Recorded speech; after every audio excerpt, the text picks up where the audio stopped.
Hello everyone, and welcome to the Cinéaste Cinema Club. I'm your host Mickey P, 33, and this is a book club for cinephiles where we watch, discuss, and review all things movies. So, if that's something you like to do, this is the show for you. If this is your first time here, let me explain how things go. The show will consist of two segments. In the first part of the show, we do a spoiler-free review where I share my first impressions and overall thoughts and opinions. Then, I let you know whether or not I recommend the film. In part 2, I critique the film by going into the pros and cons in more depth and even talk some spoilers. So if you haven't seen the film, don't worry, because you can just watch part 1 and skip to the end of the show to see my final score. I finish the review by sharing my final thoughts and rate the film based off the grading criteria. And each film will be scored out of 10. Alright, let's get started. And as a reminder, the first part of this video is going to be a non-spoiler review of the film. This week's film is Hereditary. Hereditary is a mystery horror thriller written and directed by Ari Aster. It stars Toni Collette, Millie Shapiro, Alex Wolff, Ann Dowd, and Gabriel Byrne, and it has a runtime of 127 minutes. Hereditary is about the Graham family who unravel cryptic and increasingly terrifying secrets about their ancestry and try to outrun the sinister fate they have inherited. The film was released in June of 2018 and had a $10 million production budget and sits at an 89% critic rating and a 67% audience rating on Rotten Tomatoes. If I could summarize this film in a word, it would be, what? That's what I was saying throughout 80% of the film, whether it was because I was confused, surprised, intrigued, or scared. I decided to watch this film because I heard that it is a game-changing horror film, and many critics praised it. And I can see why, because this film is amazing. It has a perfect blend of art house cinema and traditional mainstream horror. Ari Aster did a wonderful job writing the script and overall direction for this film. He uses the audience's knowledge of horror films and subverts their expectations by changing things up and doing the unexpected. There are a few jump scares, but most of the time, the horror comes from something shocking on screen, whether it be something grotesque or gory or actually scary. And when he does decide to scare you with traditional horror tropes, as I mentioned, he does it very subtly. There are times during this film where the camera pans to show something horrific, but then decides last minute, no, you can't see it, and forces you to use your imagination. Aster knows when and when not to show the audience things. For example, there are times where there's something barely off screen and you don't even notice it. But once you do see it, the fact that it's been there the whole time and you just now realized it's there is what's really terrifying. This is why critics called it a revolutionary horror film. In the past decade, Hereditary and Insidious are just two of the films that I've heard of that are game-changing in the horror genre. By the way, I reviewed Insidious a couple weeks ago, so if you haven't seen that yet, click up here somewhere for the link to check out that review. Anyway, besides Hereditary having an alternative take on horror, the story for this was written so well. Aster does a great job at writing something with believable, supernatural aspects of horror like possession and hauntings, along with real-life horror like people invading your home and your life. This makes the film more terrifying because it's relatable and feels grounded in reality. The film is a bit slow in Act 1, but once things get rolling and you're deep into the story, you don't even realize that the film was 2 hours and some change.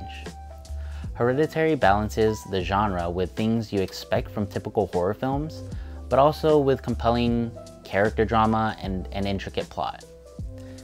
There are times where things seem predictable, and they are, but there's some sort of twist to it that you don't see coming, but by the end of the film, it all makes sense.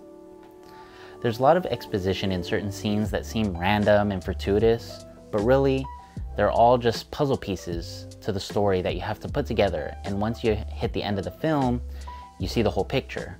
And even then, you actually need to rewatch the film because there are many things you miss because they're so subtle, and you only notice after rewatching the film and know what's happening. But of course, since I'm a scaredy cat, I just looked up an explanation / what you missed video that gave me an even greater appreciation for the film as a whole. The video to the one I watched will be right up here as well. As I mentioned at the top of the video, Hereditary leans into certain aspects of art house cinema, and Aster provides solid direction for the film. I say this because the picture and sound of the film was just so well done. There were so many beautiful and creative shots that added depth and perspective to the characters and their story. Paul Pogorzelski,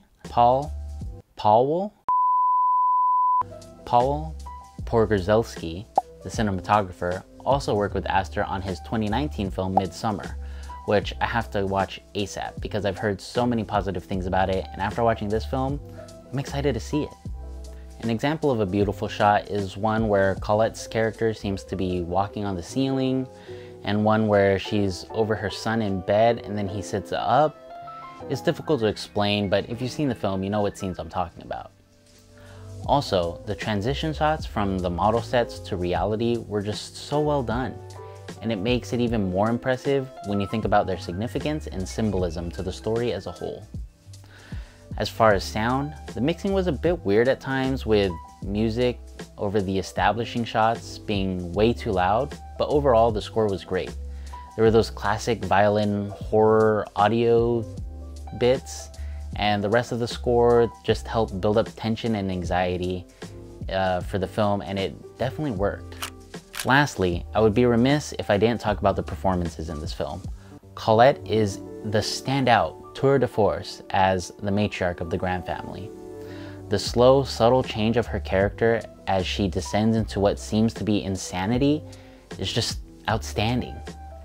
Wolff and Shapiro, as Peter and Charlie respectively, also put on exceptional performances. Shapiro brings such nuance to her character, with seemingly innocuous actions only to find out that there's actually meaning to everything she does.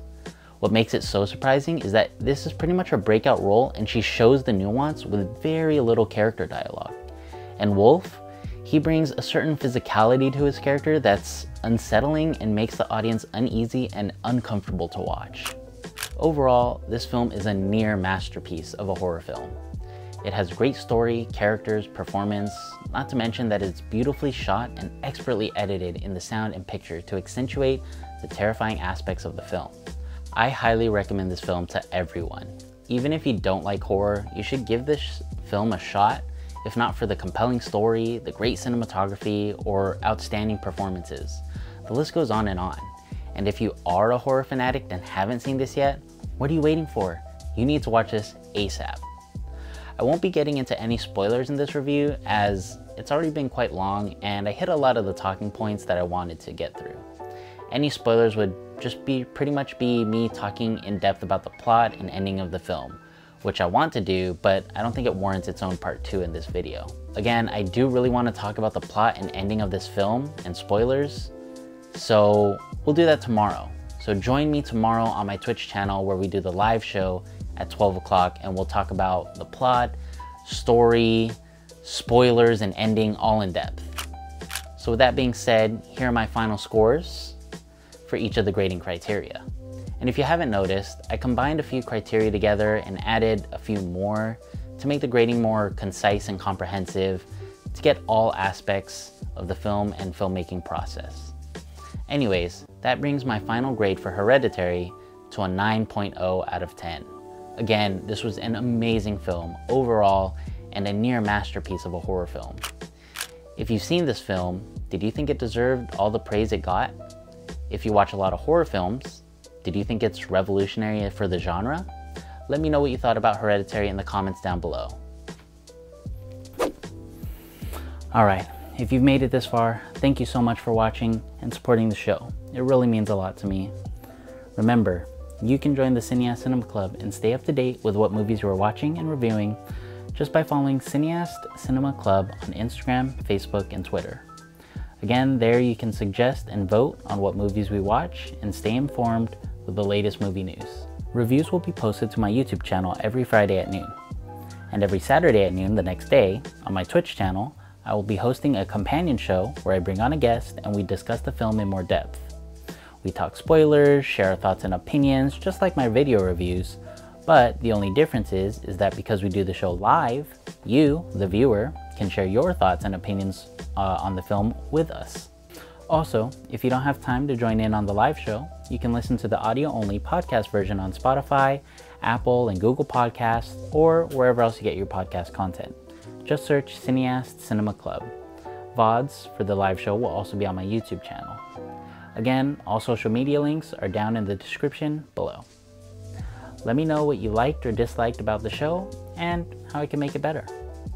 If you like the reviews, please share the show with your friends and give us a thumbs up and subscribe to get more movie reviews. Tune in next week for yet another review by me, Mickey P. 33. Peace.